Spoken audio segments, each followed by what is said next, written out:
Olá, queridos! Aqui é Lara Umbelina, eu sou psicóloga e no vídeo de hoje nós vamos falar sobre vida profissional e autocuidado. Você tem dificuldades de conciliar essas duas áreas importantes na vida? Pois é uma dúvida que frequentemente eu venho conversando com algumas pessoas lá no meu Instagram. As pessoas perguntam, se queixam: Lara, como é que eu faço para conciliar então esse autocuidado nessa rotina do dia a dia tão focada ao trabalho? Inclusive, se você não me segue lá no Instagram, aproveita para me seguir, porque lá a gente tem trocas e conversas e conteúdos diariamente. É psi.laraumbelina. Mas antes de começarmos, já deixe seu like e se inscreva nesse canal. Aqui nós temos vídeos ligados ao autocuidado, saúde mental, psicologia, que saem todas as quintas-feiras. Ative também as notificações para você ser avisado de quando esse vídeo sai aqui no canal. E vamos nessa, vamos juntos, que o tema é bom.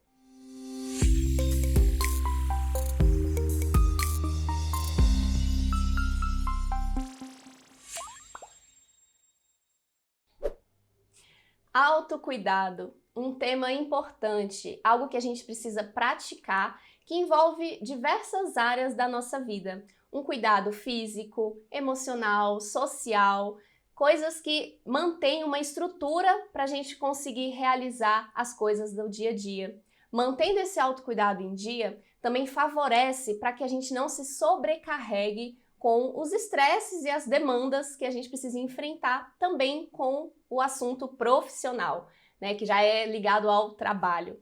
Então, se a gente pensar em manter esse equilíbrio através do autocuidado, trazendo essa percepção para as nossas necessidades pessoais, a gente vai ter condição de ter mais criatividade, satisfação, concentração, disposição também para ter uma boa performance no trabalho, que eu tenho certeza que é o seu interesse. Então, existe ali alguns deveres de casa que antecedem, né, todo esse desempenho para a gente conseguir performar bem no nosso trabalho. Se você é novo por aqui, eu recomendo fortemente que você assista os primeiros vídeos desse canal. Temas ligados ao autocuidado, explicando, né, qual é o conceito disso, o que realmente é o autocuidado, quais são os pilares e como que a gente faz para colocar isso na nossa vida. Mas vamos lá, voltando então a essa associação para a nossa vida profissional. Hoje em dia é bem comum que as pessoas acabem negligenciando os cuidados pessoais em detrimento do trabalho. Esse foco excessivo nas condições que favorecem nossas necessidades materiais. É um foco mais direcionado a isso. É muito mais também numa questão temporal, né? Porque a gente acaba realmente passando muito tempo do nosso dia voltado para o trabalho, mas se negligenciarmos essas outras necessidades, com o tempo, a gente foca muito só numa área, com o tempo acaba trazendo alguns prejuízos, né? Como eu comentei com vocês, nós queremos ter mais disposição, criatividade, satisfação com a vida, mas se a gente ficar só num assunto, só numa área focado, tudo em excesso cansa, gera mais estresse do que o necessário. Esse modo de pensar, esse foco no trabalho, está muito associado também à nossa mentalidade cultural, né? A nossa maneira de viver, de entender que nós estamos bem quando estamos produzindo. Mas vamos lembrar que não é somente essa produção como se fôssemos máquinas. E a preço de quê? A serviço de quê? Né? Qual é o custo desse excesso? Muitas vezes esse custo também está ligado a uma ideia, uma idealização do sucesso somente nessa área do trabalho. E a gente acaba por esquecer que o percurso, né, as nossas experiências na vida, coisas que a gente aprende com outras pessoas, a maneira da gente se realizar com as vivências que temos, isso também, né, tá associado à nossa felicidade, tá associado à nossa experiência de uma boa vida, uma boa satisfação com a vida. Então, conseguir fazer esse equilíbrio, né, se lembrar disso, é um ponto chave para a gente equilibrar mais a nossa vida profissional com a nossa satisfação envolvida com esse cuidado pessoal. E o problema dessa mentalidade voltada ao trabalho não é assim, não quer dizer que seja um problema você ser uma pessoa focada, disciplinada, responsável, né, assim, toda envolvida com aspectos mais do seu trabalho. O problema só está no excesso. Inclusive, tem um livro que eu até recomendo para alguns pacientes meus que trazem, né, essa demanda de uma exaustão, de um cansaço em relação ao trabalho, chegando a ponto até de burnout também. Então, eu converso bastante com eles em relação a esse tema aqui, ó, a exaustão no topo da montanha. É um livro que traz muitas reflexões importantes para a gente conseguir equilibrar e entender qual que é o propósito da nossa vida. Inclusive, se você já leu esse livro, comenta aqui embaixo. Se você tem interesse, né, em aprofundar mais sobre esse tema, me conta, porque aí eu posso organizar para vocês um próximo vídeo para a gente falar a respeito dele, desse conteúdo especificamente. Mas voltando então, quero definir agora aqui com vocês pontos importantes para a gente conseguir, então, equilibrar o autocuidado e a vida profissional. Vamos lá? Quais são as prioridades na sua vida?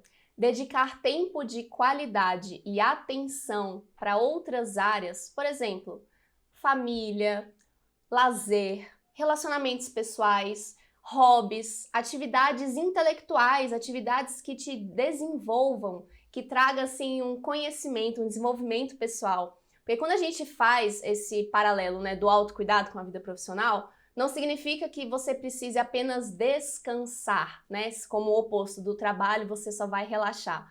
Mas às vezes você colocando o tempo para se envolver com essas outras áreas que são importantes para você, tempo de qualidade com a sua família, desenvolver então uma atividade que te traga assim esse desenvolvimento pessoal, né, algo de hobby que inclusive pode descansar muito mais do que você passar o dia deitado no sofá, por exemplo. Então, colocar atenção para essas outras áreas como uma prioridade também na sua rotina é fundamental para você equilibrar, né, o seu desempenho e a sua performance na vida e no trabalho. Por exemplo, então, se você pensa em alguma educação continuada, por exemplo, ter isso como uma meta pessoal, colocar algumas metas de desenvolvimento para você se perceber de uma maneira a mais, assim, que traga mais uma visão positiva em relação a virtudes, por exemplo. Você tem metas de ver, porque esse ano agora eu vou me organizar para ter uma relação melhor com os meus pais que estão distantes. Isso pode ser uma meta para você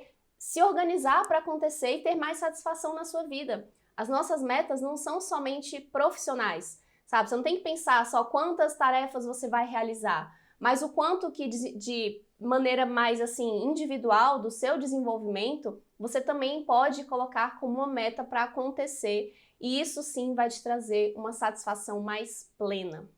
Então, além de você perceber esses limites claros entre vida pessoal e vida profissional, de você se dedicar a isso também como meta importante na sua vida, pensar no autocuidado de maneira mais prática é pensar em como você vai incluir esses exemplos e também aqueles que são mais padrões do que significa o autocuidado na sua rotina. Então, a gente está falando dos pilares. Vamos pensar atividades físicas, uma alimentação mais equilibrada, com boas escolhas, uma boa noite de sono. Você pensar nessa questão da sua estrutura de saúde física, como que isso está acontecendo, né, no seu dia a dia, às vezes pode servir de um exemplo mais simples para você conseguir se observar, para saber então se você está conseguindo manter ali de uma maneira mais sustentável a sua vida profissional. E de maneira prática, talvez você esteja se perguntando como que eu vou colocar isso dentro da minha rotina. Primeiro, é muito importante a gente pensar numa organização do tempo, pensar nessa administração mais eficaz de como que a gente vai fazer para otimizar melhor o nosso aproveitamento pessoal e profissional.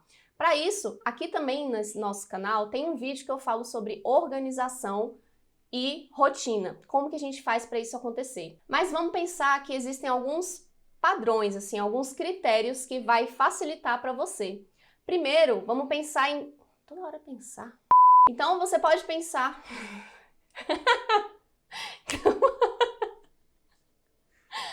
Ai, meu Deus.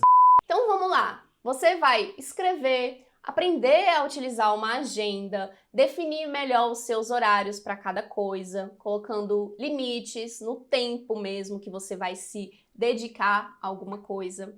Colocar metas diárias em cada uma das suas áreas. Isso pode simplificar muito mais do que você pensar numa atividade enorme a ser realizada e ficar com aquela pressão de fazer com que aconteça em um único dia. Então, fazer esse gerenciamento de tempo, visualizando o tempo que você tem numa semana, num dia, os horários que você tem, o prazo de determinadas tarefas e colocar entre isso todas aquelas atividades de um autocuidado, né, que é algo mais pessoal, então fica mais fácil para você equilibrar, né, e ter a sua satisfação com vida pessoal e vida profissional.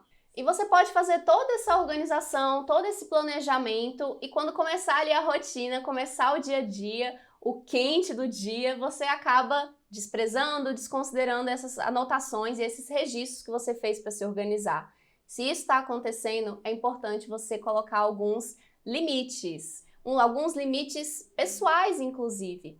Colocar alguns lembretes que te façam, assim, ter uma recordação mais específica de qual é o ideal para você conseguir fazer as coisas mais a longo prazo. O que é sustentável? Então, e esses limites também, eles podem te facilitar para organizar o que é o momento de trabalho e o momento de lazer, de momentos pessoais, de descanso. Então, por exemplo, também não ficar levando o trabalho para casa. Depois que você definir um horário, né, pense que no próximo dia você vai ter mais disposição, mais condições de realizar a atividade que no cansaço, no estresse, só vai gerar um prejuízo maior, tanto para você quanto para a qualidade do que você precisa realizar também. Então, lembre-se disso para você colocar em prática no dia a dia. Uma outra forma que serve para a gente colocar alguns limites é perceber o nosso limite pessoal e começar a delegar mais tarefas. Pedir para as pessoas participarem da execução do seu trabalho, mandar, né, distribuir as atividades para que você também não se sobrecarregue, né? Você não precisa ser uma máquina de dar conta de tudo, porque muitas vezes, inclusive, você deixa de passar essas atividades para outras pessoas porque você acredita que somente você vai fazer direito, né? Porque somente você vai fazer do jeito que você quer. Perceba mais esses detalhes, se há um padrão ali de certo perfeccionismo, inclusive, que te impede de pensar nesse trabalho em equipe, de parceria, a sua maneira de se comunicar com as pessoas também. Às vezes você tem essa dificuldade por não saber como lidar ali com um trabalho em equipe. Então pense nisso para você também fazer algo que seja mais leve, né, que você consiga fazer por mais tempo e incluir outras pessoas. Delegar os trabalhos é algo fundamental para facilitar, né, mais a nossa performance com uma área com mais excelência. Então, conte com a expertise de outras pessoas também. Aprenda a desenvolver isso com elas. Né, Max? Com certeza. Vídeos do Max. Já pensou? Se eu estivesse aqui gravando e editando vídeos? Deus me free. E no dia a dia ali do seu trabalho, é um lugar, né, um momento que você também pode pensar em como manter ele mais saudável para você, mais em equilíbrio. É pensar então em pausas durante o seu trabalho, pensar que lá você pode incluir algum ambiente que você relaxe, que você descanse um pouco mais, não somente numa produção incessante. Então, fazer essas pausas, respirar, ir aos poucos, porque assim você vai mais longe. Tem uma coisa também que eu percebo muito quando a queixa é trabalho. Relações pessoais, relações ali com os colegas de trabalho. Então, gerir os problemas que acontecem numa equipe, os problemas ali de comunicação, de dúvidas, o que é a relação inclusive com o chefe. São assuntos que você precisa estar mais, assim, definido em relação ao qual é o seu propósito de ir trabalhar. Pode ser que o ambiente não seja muito favorável para você fazer amizades, aquela coisa de ser um lugar muito divertido e legal. Mas minimamente manter ali um respeito, um diálogo, né, para vocês conseguirem fazer a atividade, que é o foco principal, e deixar esses momentos assim mais descontraídos para um outro ambiente. Isso pode facilitar para não gerar muitos ruídos em relação à sua vida pessoal e o seu trabalho. Então pense nisso, de promover o autocuidado no seu ambiente de trabalho e também saber diferenciar, né, o seu momento produtivo de execução de alguma coisa e as suas pausas. Se possível, inclusive, tire mais férias ao longo do ano do que uma única férias muito longa, porque é muito mais saudável e muito mais, assim, regenerador que você pare, vamos pensar assim, 10 dias mais vezes ao longo do ano do que ficar 30 dias uma única vez. Então, até o nosso descanso a gente também precisa de equilíbrio para saber, inclusive, aproveitar. E aproveitar esse descanso também com coisas que te relaxem. Não somente, igual eu falei mais cedo, dormindo ou deitado, descansando. Quando a gente pensar assim, em atividades que simplesmente contrapõem o que a gente faz, se a gente está ali num mental muito grande, pode ser que o que vai te descansar é fazer uma atividade mais manual, mais corporal, mais física, que você não tenha que pensar tanto. Então esses contrastes são muito bons quando a gente está pensando num descanso. Então se você, e também do contrário, né? Se você trabalha muito braçalmente, fisicamente, é bom descansar de uma maneira mais intelectual, com uma leitura. E pensar também que a sobrecarga no trabalho, às vezes, você acaba levando para casa como atividades a serem feitas. Muitas atividades domésticas, por exemplo, são negligenciadas, são ali quase que invisíveis, mas que também são trabalho, são serviços, são coisas que a gente faz.